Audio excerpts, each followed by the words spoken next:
Hello, everyone, and welcome back to your favorite podcast. It's called Stop the Internet Podcast. I'm Kelee. I'm Erin. We are in the wild today. We're not in our studio. We're at our shore house at the Jersey Shore. Oh my God, it's the Jersey Shore. Where's the beach? I went on one ride. God bless me. It's freaking summer. Yeah. I've been watching Jersey Shore because I heard a rumor that it's leaving the Hulu. It's leaving Hulu. I did not hear that rumor, but holy cow, I'm going to have to watch it. It's still been on. I don't know. And then I Googled it and it was like, it's leaving on May 21st or something like that. And it's well past that. So maybe May of next year. I don't know. Please, Hulu. Or somewhere else. American history. There are way too many ads on Hulu though. So maybe they'll put it on something else with less ads. Netflix. Yeah. I don't know. Please, this is American history. We need access to it at all times. I know. It's really upsetting to think that it might be gone soon. No, someone is going to buy it though. It's kind of crazy to think how popular Jersey Shore still is. We went to the Jersey Shore.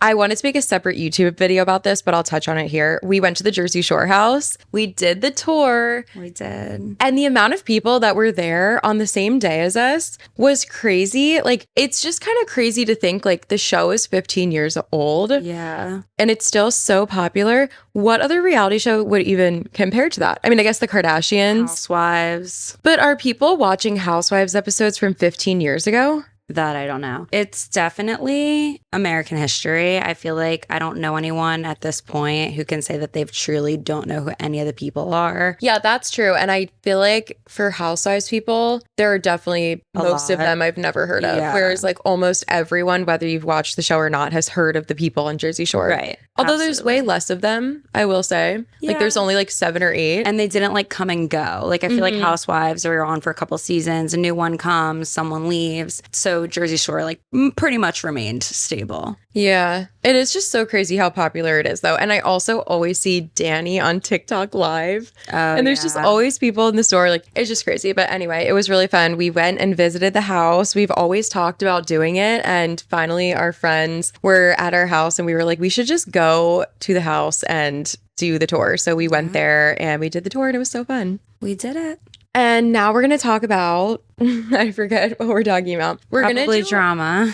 We're back on our Buzzfeed grind. Okay. So at Christmas, Trisha and I did a Buzzfeed quiz and it was so fun. It was Am I the Asshole Christmas edition? And then we voted and like saw what other people voted for the questions. But for this, it's not a quiz. It's just going to be like an article that we're going to read and we're going to debate the findings, the list of things. So we are debating. The title of the article is Marriage Counselors Are Exposing Huge Warnings You Need to Look Out For in a Partner, and Holy Crap. I think that I have good insight on this because I was in a long-term relationship that ended and I can like look back and pinpoint warning signs and like where there were issues that I brushed under the rug. And I also feel like I have so many friends that either got married young or got married a little bit later. And like you can kind of pinpoint different warning signs in every relationship in like every different walk of life. Yeah, that's true. Okay. Should we get into it? Should I be a marriage counselor? Yeah, well, we'll see. Okay. I guess we'll see if we agree with these things. Okay. Number 1. I also think, like, I didn't read through the list because I wanted to be surprised. So some of them might be like, I didn't need to go to therapy to figure that out. But, you know, maybe some people do. Maybe. Anyway, love bombing. If someone tells you they love you after the first or second date, run for the hills. Yeah. I mean, it's one thing to say, like, I'm really interested in you or, like, I definitely can see myself forming feelings for you this early. But to say that they're truly in love, it's just not true. Right. The hormones haven't been created yet. And it's simply not true. And clearly they don't know what they're talking about. So I wouldn't put up with it personally. I also think that there's a difference between love bombing and people that are just excited about a new connection. And now, like, it's just a problem where these actual psychological terms and diagnoses are being thrown out there and people are just like calling any old compliment love bombing. But I'm pretty sure, at least what I know about love bombing is it is someone giving you all these compliments and telling you sweet nothings and winning you over in that way so that then they can switch on you and treat you however they want and get away with it because you have already been hooked onto them. So love bombing is actually a manipulation tactic, and people probably do it purposefully, and some people probably do it not purposefully. Like they probably, like a terrible person might not even know that they're doing it. But I think now people call any, like, he gives me so many compliments, like he just love bombs me. And it's like, is it love bombing if they don't, or if do a little bait and switch? Really, really like you. Yeah, and like he's really excited. Yeah, and maybe they're just like, yeah, no, maybe I don't they're just think really excited. That's love bombing. I think that's just expressing their true feelings and being honest with you up front so that you know that they're interested. I think that there's totally a difference, and if you can read into the situation and understand the difference, then yes, love bombing and the saying I love you and the way too early, yes, run for the hills. But if you can't read the difference, you got to understand what's going on first. Yes, and also if someone's doing all of these compliments and then one day it stops, or one day, like out of the blue, 3 months in, they just stop giving you compliments, or you ask them why and they gaslight you and say something like, what do you mean? Like, I'm not acting different, or something like that. Like if the habit changes seemingly overnight, I would say you're about to get manipulated. You're about to get bait and switched. Let me tell you firsthand, manipulation is for real. So you gotta read into it. No, it's very true. That actually happened to me. This person love bombed me, and it was like textbook. Like 2 months later, it just like stopped. I was like, wait, what's going on? They were like, oh, nothing. Like, it's fine. And then it's always nothing. Like, or it's always like, sorry, I'm going through something. They're always going through something. Yes. It's always that. It's as if we're not all going through something. Yeah, exactly. It's like, oh, sorry, I have a lot going on right now. There's so much on my plate. As if we all don't work 9-to-5 jobs, have families, pets, siblings. Yeah. Like, come on. Yes. And then that guy was crazy. So here we are. Yeah. And also, if you say you won't fall for love bombing, I feel like you might not understand exactly what it is, because I was talking to people about this, and I was actually on a ski trip with like a bunch of friends. It was like a bunch of different people all came together. So we were kind of talking about, like, I forget, like relationship red flags or something around a dinner table one night. And I was like, oh, love bombing, like it's crazy. And two of the guys were like, oh yeah, like I would not like that. Like if I started dating someone and they started saying those things on day one or week one, I would think that's so weird and I would end it. And I was like, but you probably wouldn't though. Because imagine you go on a date with someone and you have so much chemistry and you hit it off and you think they are really funny and really physically attractive and you just like vibe well. Yeah. And then they start giving you compliments being like, well, I really like you. And you're like, wait, yeah, like this is great. Like we've definitely hit it off. Like we have something good going here. And then it just gets like more and more and more intense with the love bombing. You would not just be like, I think they're love bombing me and I need to go. Like they're giving me too many compliments. Like after the best date ever where you like hit it off with this charismatic, attractive person, you're just going to end it because they called you pretty? Nope. Like, no, of course not. You're going to fall for it just like the rest of us. Exactly. And then they're going to bait and switch you too, and you're going to know what we mean. Yeah. So anyway. Okay, moving on. Number 2. An inability to handle rejection of any kind. Sometimes, for better or worse, the answer is no, and how people respond to this tells you so much about them. I've seen awful cases of this in both men and women. No, I won't sleep with you. No, I won't be your boyfriend. No, I won't take you out. No, I won't meet you at X time, X place. I'm not interested. All totally acceptable answers to questions and situations. That's a red flag in life, not just dating, marriage, like man and woman, or to like romantic relationship. That's just a red flag in life. If I'm friends with someone who like is a whack job and cannot handle a simple no, like for example, the episode Kelee. I haven't heard the word whack job in so long. The episode where Kelee and Rebecca read Jimmy's story where he rejected a guy after a date and the guy went wacky on him. If I was friends with that guy and I knew he freaked out like that after a rejection, I would be like, all right, I need to reevaluate my friendship with you, because I don't want to be seen in public with you if you're going to act like that when the waiter tells you that they're out of the certain oyster that you want, or they can't serve you a certain drink because the bartender's late. I don't care. I don't want to be in public with you. I don't want you to ask me to go shopping and I can't, and you're going to lash out at me. I don't want anything to do with someone like that, because you are not a good person, probably. You need to reevaluate your life decisions, and you need to think think about how you speak to people, treat people, and how you handle not only rejection, but really any type of news that you don't necessarily want to hear. Yes. And I've seen this from both sides. I feel like I've seen my friends have like a tendency of this at times. And I just know people that have been broken up with and they just like can't comprehend why. Yeah. And it's not, and like I've even had like situations where I am like confused about why someone it's different to be click with me. confused. Yeah, I guess. Yeah, it's definitely yes. There's To be like a scale. confused is not to be angry about rejection. Okay, but angry and like not taking no for an answer are also different things. Like this is where nuance comes in so much. So, but like what I was saying with like my own situations is I can see why you might not want to accept no for an answer if like, let's say you go on an amazing first date or amazing like first 3 dates and you think that this is like such a great connection. And then maybe that person is like, hey, like I'm actually just after getting to know you a little bit and learning more about you, I just think that we're not really a perfect match. And like, I hope you find what you're looking for. In that situation, I can see why you might be confused. But at the same time, you have to learn to just leave it at that. Yeah. Because I've seen people in like that kind of situation or in like a situationship situation where they're like playing house and it's months long. And then one of them tries to end it. And the other person is like, wait, but no, there has to be something more. And they're like, I just don't see this like being a thing. And like, I wish you the best. And it's like, but I feel like there's something you're not telling me. No, But like again, you just, it's in the reaction though. Like you're allowed to be confused if someone doesn't want you, but we're human beings and there is a societal norm when it comes to your reactions when you're mad. Like I can get mad at work. I'm not going to lash out and take that rejection or like say you get a no from a job application. You're not like, well, why? There has to be something more. You don't do that to a job. So why do it to a person that tried to date you or a friend? Like at the end of the day, in the height of your emotions, you have to be able to control your emotions and cope with them. And if you can't do that, whether it be dating, friendships, whether it just be that you don't understand, you're upset, you're angry, or you don't want to take no for an answer, it comes down to your reaction. That is the red flag.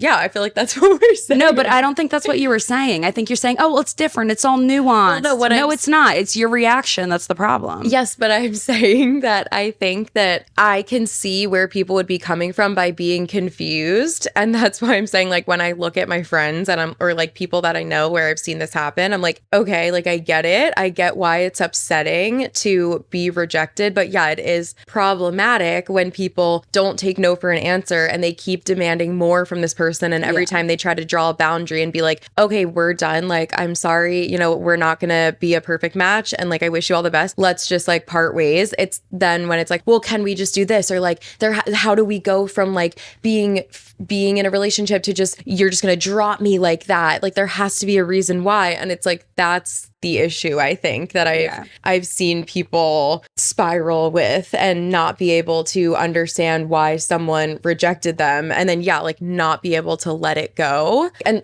some people respond in like an angry way and they're like, well, you're ugly anyway. But then some people respond in a way that isn't anger. It's just like, but like, what if we just did this? Like trying to convince you to stay or like trying to convince the person to stay. There's all these different situations where in theory, they're the same situation. Yeah. This person won't take no for an answer, but the way that they're saying it or the way that they're showing it comes off differently. And I think everyone would look at the red flag that like Jimmy's story. If you didn't hear, basically Jimmy went on this date with the guy he asked for a second date. And then Jimmy's like, oh, sorry, like I don't think we're a perfect match. And he's like insulting him like, well, I couldn't date anybody, blah, blah, blah. And like you switched up so fast as soon as you felt some rejection. Almost every reasonable person would look at that and be like, yeah, you're crazy. But there are still examples of this where it doesn't seem as crazy. But when you get into the nitty gritty, you're like, yeah, that is crazy. Like it is just as crazy. But I guess at the end of the day too, it's like whether it be dating or like the confusion or like whatever, it is a red flag. So like say that the reaction is the confusion. Well, why doesn't he want me? And well, okay, to me personally, kind of a red flag, because if I was friends with someone or like kind of becoming friends with someone and I just didn't feel the vibe and they were like, maybe like I didn't want to be their friend because I thought they were a little too negative or like they weren't into the same things as me and I wasn't going to like waste my time. We just were not going to be the best of friends. And they kept nagging me. And I was like, yeah, I just like, I'm busy. I don't think we're going to really hang out or whatever. Well, why? To me, that's a red flag in any situation. Oh, I don't agree. care if you're confused. I don't care if you're angry. Like,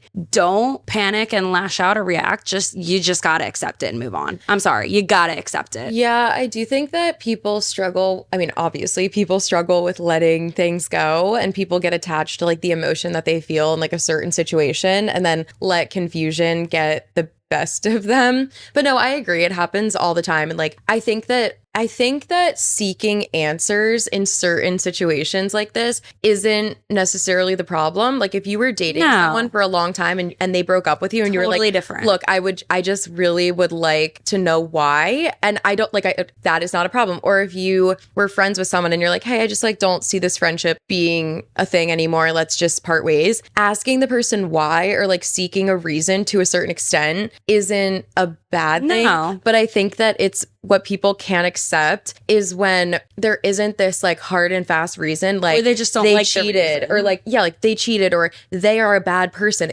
I think where it gets confusing is when this person is a good person and they do everything right and you still just don't like them that much. Right. I feel like that's the problem and people just like can't accept that. Right. Or when people that you like just simply don't like you like that. Like, I mean, I can think of so many people where they're dating a guy or in a situationship with a guy and he ends it and the girl's like, wait, but I don't understand. Like, there has to be something more. And it's like one of the hardest pills to swallow is that it's like, there's like a quote, you can be the sweetest peach in the world, but there is someone that just doesn't like peaches. Yeah. And like, that's fine. But that's such a hard pill to swallow when you like that person. Yeah. And they just don't like you, but nobody did anything wrong. And I feel like that's when like people start to get offended when they're rejected and they're trying to like seek these answers and like the answer is strictly just I don't like you, but they just can't accept that. Right. So at the end of the day, to answer the question, is not being able to take rejection a red flag? To me, it is. Yeah, it's one thing to take some time to cope with it. Like, okay, so you really liked someone after a couple dates and they rejected you. Like, you can be upset, you can cope, you can take some time and be like, well, now I don't want to date someone else. Like, what's wrong with me? Whatever, you can cope with it a little bit. But at the end of the day, if you're like, fuck him, screw him, he didn't want me, or she doesn't want to be friends with me, like that is a red flag. You got to learn to cope with your emotions. Yeah, you really do. It's a red flag. Sorry. And just like know that not everyone is for you, and like you're gonna face rejection in life, and it really has nothing to do with you, especially when it comes sometimes to. It does. Well, yeah, I guess it does have to do with you, but it might not be a bad thing. Yes, it might not be a bad thing. Like maybe that person just isn't compatible with you, and I feel like that's another reason why. Anyway. Okay. Yes. Okay, moving on. Watch someone's drinking habits from the beginning to see if they are compatible with your lifestyle. Someone who has 5 or 6 drinks on the first date will likely have far more once they are comfortable with you. Also, all of their friends will likely have the same habits. If binge drinking isn't your vibe, watch for this red flag right off the bat. Okay, I feel like I'm going to start this off by saying like totally drinking habits are a thing, but I don't know if I agree with that explanation. So let me start with this off by saying, first of all, yes, like your drinking habits should align in the sense that, for example, a couple of years ago, I was like really dating around, going on a lot of dates. And there was this amazing guy who I went on like 1 or 2 dates with. We like definitely vibed and hit it off. At the end of the day, we kind of were like, like, I don't know. But the first couple of dates, we definitely vibed, right? He was just like, I don't like alcohol. I'm sober for that reason. There's like not any crazy answer behind it, but I don't like to drink. Okay, great. At the end of the day, I want to sit down and have a glass of wine on the couch with my husband and get a little tipsy and giggle and go to the bar and like flirt with each other and have fun doing those things. So we were not compatible. I'm not saying I'm an alcoholic and he's sober and it was going to cause these fights. We were not compatible. I wanted someone who wanted to go to the bar with me on the weekends, and he did not want to spend his weekends at the bar. We're not compatible. Not a bad thing. If you go on a first, and here's another thing. I went on a first date with someone. It started out with dinner. We had like 1 or 2 glasses of wine. Then we were like, should we go sit at the bar? We ended up sitting there for hours. Of course, we had more than 2 drinks because we were there for hours. Mm-hmm. And then we're looking at each other. We're laughing so hard. The alcohol keeps pouring. We're having such a good time. We probably had those 5 drinks that she's saying, like, that's a red flag because now that they're comfortable with you, you're probably gonna have more. I don't agree with that. I think that if we're both feeling the vibe and we're both drinking with each other and we're laughing and it's a really long date, and like, sure, maybe at the end of the day, we were both drunk and we maybe shouldn't have done that on a first date, but we were laughing and having so much fun and like like playing drinking games with each other. And it was a great first date. And we lasted for a little while after that and we were happy together. Was that a red flag that we drank that much on the first date? No, I feel like what they should have clarified is that this person has to read the room. Like, I think that maybe they should have clarified if you get one drink and they get 5 for every one that you get or something like that. Because no, I don't necessarily think that getting multiple rounds is getting lit obvious. On a first date. Yeah, like it's not 100% a problem straight off the, like right out of the book. But I can see what they're saying about how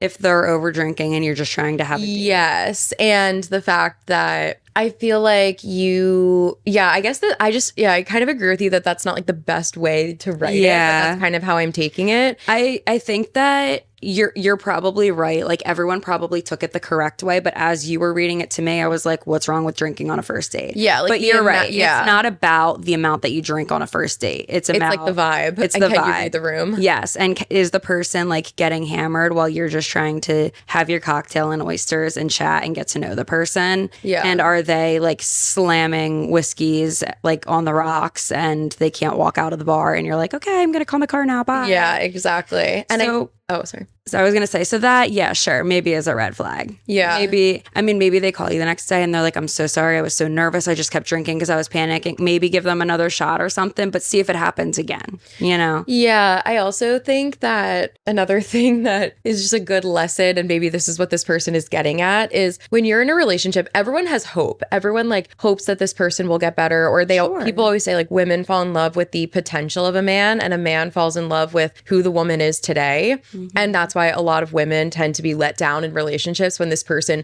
doesn't become their dream guy in a year or two from now, after a year or two of dating. And I think that when it comes to drinking, if you see someone that's drinking a lot, but you really like them, you might think to yourself like, well, people grow out of that, or, he won't always drink like this, or she, and maybe they'll get better, but you kind of gotta, especially with a stranger and you're looking for a long-term relationship, but that's not your vibe, you kind of gotta think, if this person becomes 10% worse than they are now, would I be able to handle it? Because a lot of habits get worse with humans. We are creatures of habit. And so a lot of people just fall deeper and deeper into these habits. Absolutely. So in the next 2 years, if this habit gets 10% worse or even 20% worse than it is right now, is that still going to be something that I'm attracted to? Right. And you got to think like that rather than if it gets better. Right. Especially with strangers or and even humans. If it just continues, is it a problem? So like, if to you, like, them going and drinking with the boys, maybe not, I'm not saying like blacking out and getting arrested every night, but like them going out, like to you is not a problem because you like your girl time 6 nights a week too. Like, fine, there's an answer. Everyone's answer is different, but it's just, does it work for your life? Are you compatible with that? And I think at the end of the day, like what this marriage counselor is describing, like applies to everything, like not just alcohol, but like you just have to evaluate, like, does this work with my lifestyle? Yeah.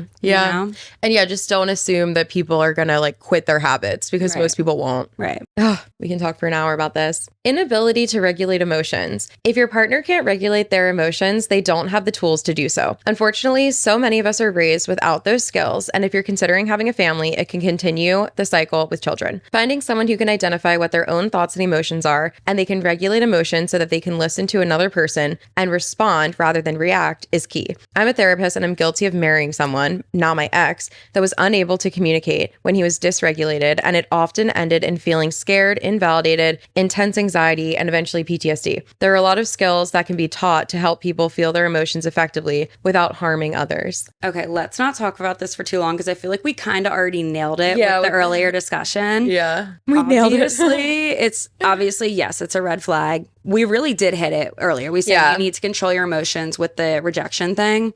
I just want to tell one crazy story about that I had dating. I was in a long-term relationship. So like this was like years in. If it happened early on, I probably would have been like, what the F? What the F, David Blaine? But I remember when there was a lot of riots going on in our country during election time and things were crazy. And people were just like sharing a lot of Instagram stories about like, we gotta, take care of everyone's everyone in our world. We gotta fight for equality. We gotta fight for equality, right? Like I hate to say like all lives matter, but like the point of it was that, you know, like Black lives, Latino lives, like gay lives, like all of those lives. That was the point of what the topic was. There was riots everywhere in the streets and people were just posting about like love everyone on social media. And I also was posting about I love everyone on social media. I was raised to love everyone. I don't care whatever. And the person that I was dating was like, you're just contributing to the political propaganda and you're just making the problem worse, blah, blah, blah.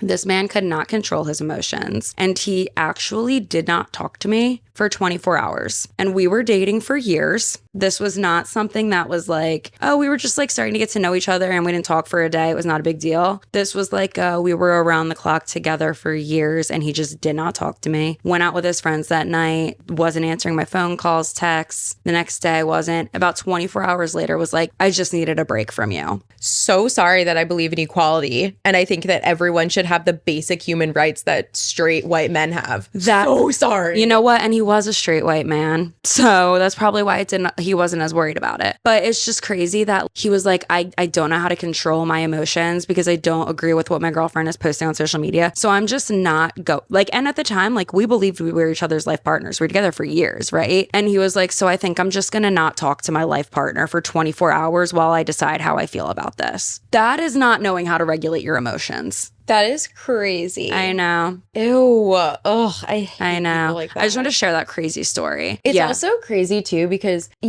sometimes you think that someone is really right for you because maybe like these things don't come up at first. Oh yeah. But then it comes up when something happens in the world and you start to like have to actually act on it. Like literally, I'm pretty sure. Okay, I don't want to misspeak on this, but we live in Pennsylvania. We are registered to vote in Pennsylvania very recently. Like I'm talking like past 3 or 4 years, there was something on the ballot in a local election that was basically saying, should everyone have equality in a courtroom regardless of race, gender, or like sexual orientation, like something like that. It was, I guess, because like some sort of law was written in a way that it like didn't clarify that. And I'm guessing people didn't act on that because they have no morals and ethics. And then we had to vote on it. And I was like, that's just like crazy to me. Like I remember posting it on my Instagram story because I read the ballot. I had my at-home ballot, my mail-in ballot, and I was reading it and I was like,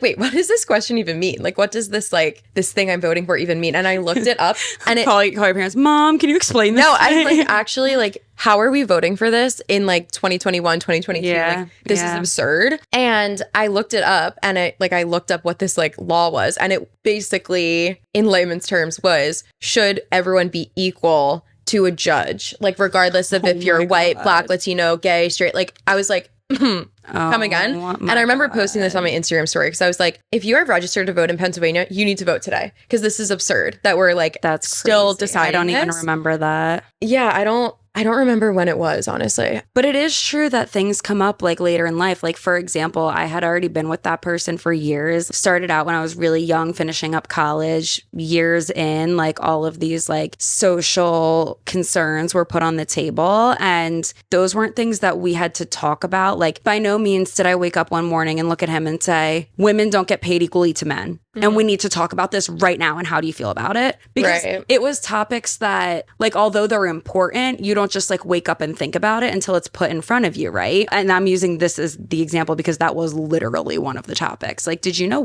there's a pay gap between women and men? And he would look me dead in the eye and say, no, there's not. Like, it's 2025, you know, just for example, it's 2025. No, there's not. And I'm like, bruh. No, I know. There is. And you are a white straight man in the business world or whatever, like not business, but just like the real world. And so these things don't cross your plate. So you don't worry about them. Yeah. So now the fact that I am worrying about these things is literally causing you a whirlwind of emotions and you need to walk away from me. At the end of the day, I guess we are blessed that you walked away. Right? Like It's just like you don't think about these things, and when they come up, you need to control your emotions. Yeah. Oh, it's so upsetting when like something doesn't come up for like a long time and then you like And you're find out and you're like, yeah. oh, I also had a relationship end around the time of it was in 2020 actually, because so much was happening and there were so many issues, social issues at play. And I was also dating someone who was like, well, my life is hard too. Like, okay. They were like anti-Black Lives Matter because they were like, well, my life matters too. And like, I struggle. And I was like, it's like, but that's not the point. That's really not the point. That's not the point at all. Your life isn't hard because of how you look. Right. So that's the entire thing is that, yeah, your life is hard. My life is hard. Not everyone's. A lot of people's lives are hard. Some people's lives are hard because of those reasons and because they're not white. So just so annoying. Yeah. Just so annoying. Anyway, we're getting off topic, but at the end of the day, if your emotions are like, you literally can't control your emotions because someone else is fighting for equal rights in the world, like red flag. Yeah. And the fact if you can't see it, like you can't see that all of this is just for equality. It's not for better. Right. It's not for I want more. It's literally for I want the same as you. And that's a problem. People see that as a problem, which is just my skin. I'm like getting goosebumps right now. My skin is crawling. Talk about emotions. Yeah. For real. You know what? I'll allow it if you're on the right side of history. If you are mad and angry, get angry. Get angry that we don't have get angry that not everyone has the rights of a straight white man. Yes, exactly. Not everyone has the voting rights, the paying rights, the body rights, whatever you want to say. Yeah. If you want that for everyone in the world and you're mad that you don't have it, you can lash out. Well, yeah, let's get angry. Yeah, but like, yeah, everyone needs to control their emotions. Right. When it comes to the person that they love. It's not like I'm not going to wake up and like roll over and look at someone and like punch them because women don't get paid as much as men. But we got to control our emotions. Depends on who it is. Yeah, it depends on who it is. But yeah, control your emotions. Next topic. Okay. Scarce communication. If they communicate with you a lot up front and then they are really busy and don't respond to text in a timely manner or at all, it's time to move on. I agree with that. I'm not talking Okay, wait. I'm not talking about people that you're dating because like, okay, if we are talking about a healthy relationship where two people are on the same page and they're telling each other the truth and they're mature and they're living their lives and then one of them is going through something and they are on the same page, maybe they're even like about to start dating, they're like, I'm really enjoying getting to know each other, they're having check-ins, they're communicating regularly, and then someone says, hey, I have something coming up and I just want to warn you, I'm gonna really try to put my phone down, I'm studying for my CPA exam, I'm studying for the LSATs, I really need to focus, but I'd love to talk to you like Saturday night when we have plans, but other than that, I think I'm just gonna lay low and I hope you have a great week and I hope you understand. Way different. I think what this person is talking about is like kind of the love bombing thing where they're like, oh my God, we're back and forth, and then they don't answer for 2 days and you're like, wait, but where were you? And then they're like, oh, sorry, like I'm just going through a lot right now. Okay, I guess if you're going to put the love bombing, like that type of label on it, sure. But I was going to say, like, I kind of am that person. So, like, I don't like texting. I without fail, always have 100 unread texts on my phone to the point where I have to, like, scroll to find the text to open it. Like, I don't like texting. But if I'm dating and I really like someone at the beginning, I don't want them to think I'm ignoring them. So I'll try my hardest to text them a lot back. And then maybe by the third or fourth date, I'm kind of, like, falling because I'm not a texter. And I don't want it to seem, I don't want to like just label this situation as like, well, they don't care. They cared at the beginning and they don't care anymore, because it's not that. It's just that I'm not a texter and I really had to put my back into texting at the beginning and I just can't keep up with it. I think though that is more reasonable. Like, I think that if you're not a huge texter, that's fine. And that's just who you are. And like, yes, obviously everyone is going to text someone more when you're really early on in a relationship. Yeah. Your emotions are high. Like, that is just normal. That's just human. And then eventually you will feel more comfortable, especially if you're in a healthy relationship with a healthy partner where you have communication. Obviously, as time goes on, you're going to probably text less. At least that's how every relationship I was in has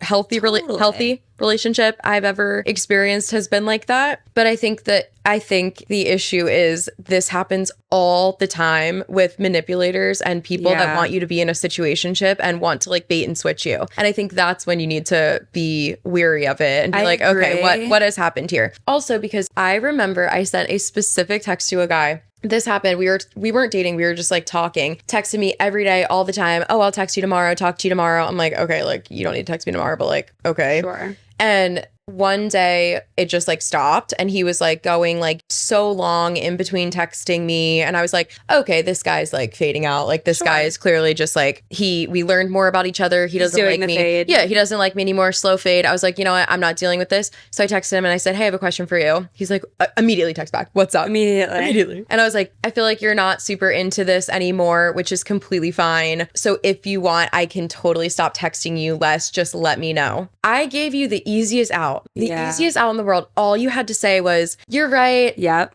Yes, that is how I'm feeling. And like, thanks for understanding. I would have never talked to you again. I would have never said a bad word about you. Whatever. Life goes on. Of course, that's not what they said. Of course, they said, sorry, I'm just going through a lot right now and I don't have like blah, blah, blah, blah. I'm just super busy, yada, yada, yada. A lot. And then it spiraled down. I'm like, oh, okay. Like, sorry. Like, do you want to talk about it? Like, of course, no, I don't want to talk about it with you. Like, yada. And it's like, I don't understand. Well, I do understand now. I understand that men who are kind of awful don't ever want to just give you the hard and cut line of, yeah, we're over, because they want to keep you on the back burner. They want to keep you. They need that invisible string to pull when they're ready. Yeah, like you are just like a $1 bill in their wallet of like $72, so that when they're like, oh, well, that dollar bill is now crumply, so I want to pull this one out. But like, I never fully got rid of it, because if I got rid of it, I wouldn't be able to pull it out of my back pocket the next time I'm bored. So Facts. it's the oh, I'm just going through a lot, or like, so sorry, I'm really busy. That's like the perfect example, because I'm pretty sure that if that guy actually wanted to date me and actually had genuine healthy feelings for me, when I texted him that, he would have been like, oh my gosh, I'm so sorry. Or, you know, in your situation, if the person you're dating or talking to texted you that, you wouldn't have been like, sorry, I'm going through a lot. You would have been like, oh my gosh, no, sorry that you feel that way. I am like the worst texter. I hope you can understand that. I'm just not really into texting, but I love phone calls. I love this kind of communication. Yeah. And I think that they would understand if then you acted on what you said. Right. So it's all about, are you acting on what you say? Sure. Next topic. Okay. It just feels like this article is giving a lot of hard reasons that like, and we say this about everything we discuss, like it's all nuanced, but some of these examples are kind of like, I think they're just not saying it in like a nuanced way. Okay. And like, so you're like, well, I can they're think not saying it in a firm way that I need to like. Okay. Anyway, next. Pay attention to how your relationship started. If your significant other cheated on their previous significant other with you, they will cheat on you as well. It may not be right away. It may even be years down the line, but they will do it again. I'm not just talking cheating in the physical way. I'm talking emotionally as well. Many of my clients have had this issue, and from what I have seen, the only ones who stop cheating are the ones who finally seek help to figure out what the underlying reason is that makes them cheat. Of course, there are always exceptions, but they're very few and far between. I actually have no experience with this. Well, look to me. Well, I've never started a relationship with someone who was in a relationship.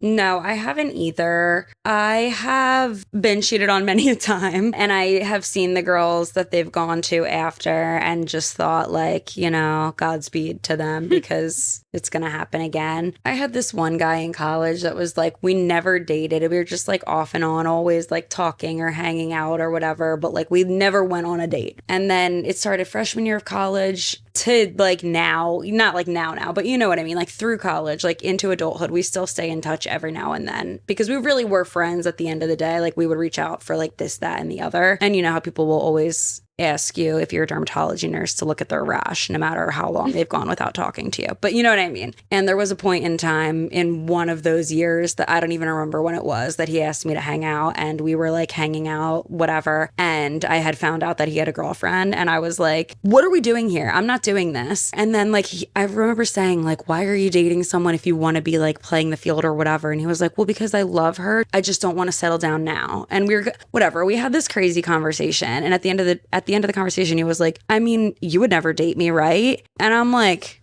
now? No. No, because I'm not going to be on the other side. You think that you're going to cheat on your girlfriend with me, and then I'm going to be like, well, maybe we should date, dump her, and be with me. No, honey. Yeah. No. But yeah, I have definitely been cheated on and then seen them go off to play their games with other people. And I do agree with what she said, the few and far in between. Like, people do change. Like, I think you could cheat on someone because the feelings aren't truly there. And then when you truly find your person, like, maybe it does change. I really do think that there are some people that feel that way because maybe, just maybe, the reason that they're cheating is because you're not giving them what they hope and feel and want. I'm not saying that's like, you know, the reason that people cheat. I know people cheat for all kinds of reasons, but if that is the reason that they cheat and they understand that, then maybe when they find their person, they don't. But again, like she said, people got to find the reason that they cheat and they work on it. And the few and far betweens actually don't cheat anymore. But I really do think if you can cheat on one person that you say you love, you can cheat on anyone you say you love. And like, I'm not going to marry someone who has cheated on me. That's for sure. Oh, has cheated on you is way different. Yeah. I think about our Dr. Frankie episode, and one of the things that we talked about with her was once a cheater, always a cheater. And she, as a marriage counselor and psychologist, said no, she disagreed with that. Yeah. But I think that there's a difference between what this situation is and once a cheater, always a cheater. Yeah. I kind of see what this person means by if you start dating someone while they're dating someone else, so they are cheating on their partner with you and now you guys are dating, they never had time to learn their lesson. Yeah. And I don't know how true this is, but I remember years ago in like high school or college, I heard this fact. I don't know if it's a fact, but it kind of makes sense. If someone cheats on their partner and in theory they get away with it, so they stay with them, the partner still stays with them, or maybe it's a situation like this where they cheated on their but they cheated on the person, but they still got something they wanted. They still won in the situation because they stayed in a relationship. Yeah. They never learned their lesson. So deep in their mind, they're like, you can do this and things will still work out for you. Totally. And so it's going to continue on. But it might be different if someone cheats and then it ends their relationship and they're like, oh my God. And then maybe their frontal lobe is formed, or maybe they go to therapy. And in these few and far between situations, the person does recognize their mistake and does recognize their problem and does the work to fix it, fixes it, and then finds the person they're meant for and doesn't cheat on them again. I do think that that is possible. Totally. I'm sure. You know what's kind of crazy? I like don't know if any of my friends have cheated on their partners. Like I always assume I always assume that they don't. Okay, maybe like I've heard of one or two people cheating on their partner at some point, but I don't know. Like even my guy friends, I'm like, I would never know. No, I cannot imagine any of my guy friends are so wholesome and like they're like not like the F boys that are out there. They're not like other boys. No, but seriously, I'm like, there are people among us that like maybe they cheated on someone and like we would never know. Yeah, no, it's totally true. I mean, I only say I do because I do know some, not a lot. Yeah, I have a lot of friends, and I would say the percentage is very, very low that I actually know. But at the same time, I have a lot of friends, and I'm like, how is it possible that none of them have, you know? So it's possible. Who knows? It is possible, but then it's like, okay, you and I have never cheated on someone. Okay, and we're real normal people. So maybe the rest of the people we surround ourselves with are the same. Yeah, that's what I'm saying. I was just going to say, wait, I kind of remember one other person that she's like, I kind of cheated on them. And it was like this like high school relationship. And I don't know, I'm not saying that's okay. But okay, so maybe I have like one or two people that I'm like, okay, that was questionable. You know some of my friends that have, and you're just not thinking of it right now. Yeah. But yeah, then I do think about like, there are people like us that are normal that wouldn't cheat on someone. And so we do like you surround yourself with people like you. So yeah. Interesting. This in fewer words is you lose them how you get them. Yeah, facts. There's two short ones next. Dishonesty/lying, big or small. Some people exaggerate to make their lives seem more exciting than they are. But if they're consistently lying, run the other way. Oh, we talked about this before. Yeah. Consistently lying. Lying is something that annoys me to no end, especially when it's little things. Because what's the point? Yeah, and there's a difference between annoyed at small lies and just like unacceptable for big lies. Like if someone lied to me in a big way, I wouldn't say I'm annoyed. I would say I'm walking away. Yeah, it would not be acceptable to me. But it's the little ones that annoy me because I'm actually like, why though? Like, why? I mean, I guess it's insecurity or people just want to like come off as more exciting, but it just annoys me so much. Like, I feel like I'm slow to trust people. And even when I do trust newer people, there's always something where I'm like, you don't know this. Like, especially people that are in your life that aren't exactly your friends, but they are your friends, like work colleagues or like, I don't know, neighbors. Like, friends of friends where you hang out in the same group. Yeah, like you know them and you're like, yeah, I'm friendly with them. But at the same time, you don't know if you can fully trust them. So if there's like something on your mind or if like something happened where maybe you don't like this person anymore, you have bad things to say about them because of what they did, I really just try to keep my mouth closed. Like I do not say things to people in like that same circle. Sure. Like I just don't trust anyone to not go and play the game of telephone and like tell my business to other people in their way. Right. And then it comes back to me or like, I don't know. I just feel like you always got to have your guard up in a way. And if people are lying, it's like the number one thing that I'm like, yeah, I will never trust you. Facts. A million little lies adds up to one big lie. Yeah. You can't be trusted. No. Next. This one's kind of deep, but I guess we could say it. We'll keep it light. Okay, we'll be quick. Those who are trauma survivors, but have not done any therapy to address their issues, or anyone who is unusually emotional, especially if the emotion is anger. Again, they have done no therapy. Yes, I do. It does kind of annoy me when people are like, well, I have like X, Y, and Z problem, but they don't ever try to do anything to fix it. And they just use it as an excuse their entire life. That kind of annoys me. I guess it's also to a certain extent. There's nuance in everything. I was gonna say, as like could say I'm a trauma survivor. I'm a trauma survivor that like didn't really do the right therapy. Like did some therapy, but it wasn't, like they say therapists are like shopping for cars. Like you need to find the right one. And like I drove the wrong one, like did do therapy, but not what was needed. Do I think I'm a lost cause because of that? No. Does it affect my day-to-day? Yes. Does it affect my relationships? Yes. Do I blame all of my problems on my trauma? No. But am I honest when I am acting a certain way and like tell people like, yes, it's because of my trauma? And does it suck when people are like, well, maybe you need to do something about that? Sure. But like, it doesn't control my life. And I also don't want to submerge myself in therapy and like have to bring it all up. And I think that is so nuanced and it's so person specific and so trauma specific. And I think that like you cannot put that label out there. I think totally. Wait, what does that mean? You cannot put that label out like, there? Oh, trauma survivors who didn't go to therapy are a red flag or whatever, however it was said. Like, I don't think that can be a broad statement. I really don't. I think it's more about like when you use something as an excuse. So that's what I was going to say. I think if you were to say using trauma as an excuse versus... Yeah, what did they say? I don't know what they said, but I think there is a very distinct difference between an excuse and a reason. Mm-hmm. And I think that if you're throwing your trauma around saying like, this is my excuse or whatever, and maybe it truly is the reason you're acting the way you're acting, that doesn't mean the way you're acting is okay, right? Yes. But I think if you can verbalize your feelings and people can help understand what you're going through, it's different. I just think the way that was worded is very like puts a coat, like a big cover on people who've gone through trauma and have not gone to therapy because of it. And I think you can't throw that on people. Yeah. I think that like the more broad issue is when people have a certain quality about them and they use it as an excuse to put more work onto other people. Yeah. And this is an example, and like there's others, and obviously it's like deeper than that, but I do feel like that's like if you had to put the entire issue in incredibly simply. I just saw a video on TikTok that this kind of reminded me of, and when you were talking, it was kind of reminding me of it. Not trauma, but you know how we were talking about on a recent episode, basically there's this like protect your peace kind of thing in society now, but it's making people like bad friends and like just losers. Like people never show up to things because they will never step out of their comfort zone for 2 seconds because they're protecting their peace. And it's like, okay, well, you just don't have friends anymore. I'm sorry. Right.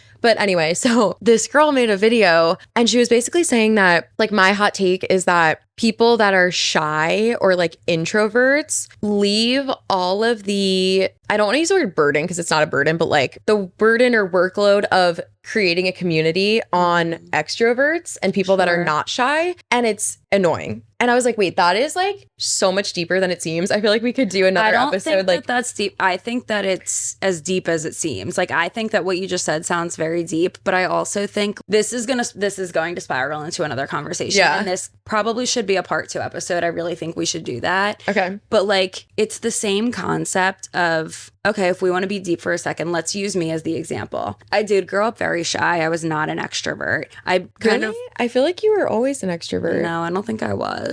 I kind of forced myself into the extrovert world. And then when I went through my trauma, I very much like introverted again. And I think that to this day, there have been times where I don't step out of my comfort zone because of me like reverting back because of my trauma. And I do think that it's not fair for me to be like, well, I'm not seeing my friends anymore. Like, maybe I need them to come to me. Like how you're saying in the shyness, like you need the extroverts to do the work. But at the same time, like no part of me is expecting that from my friends. Like me pulling away from society due to my trauma I'm not expecting that from other people. I'm just doing this because of me. And like, for example, in the dating world, if we're going to put the trauma on the dating and in comparison to the being shy on the extroverts, I date different now because of what I went through. And I found someone who loves me and is okay with me pulling back and like reverting to certain ways and explaining that it's because of my trauma. And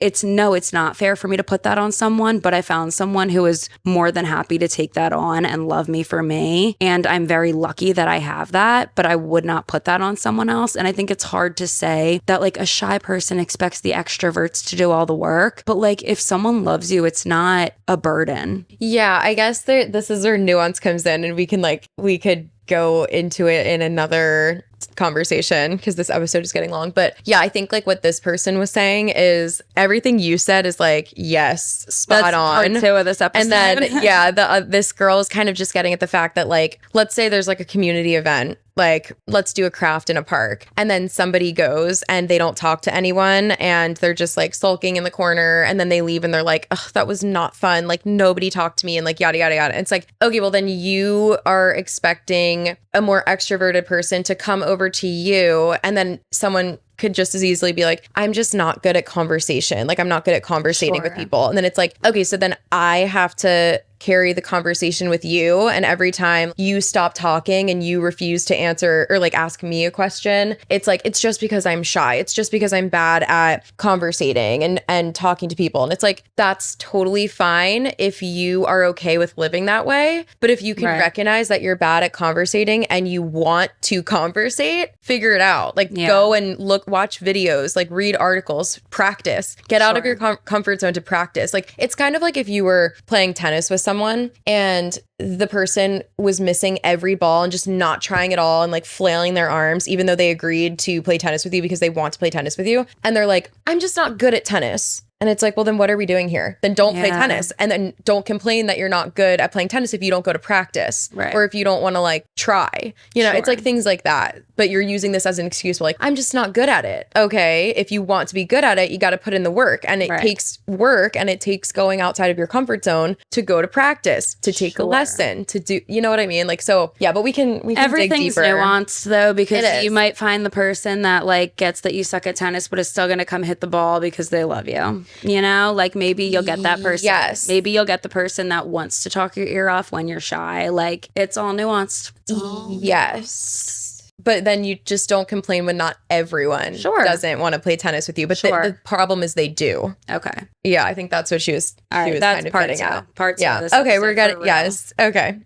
Part 2 for real. Thank you guys so much for listening to our podcast. Let us know what you think about these nuance. I fell into a trap with a few of those. A trap?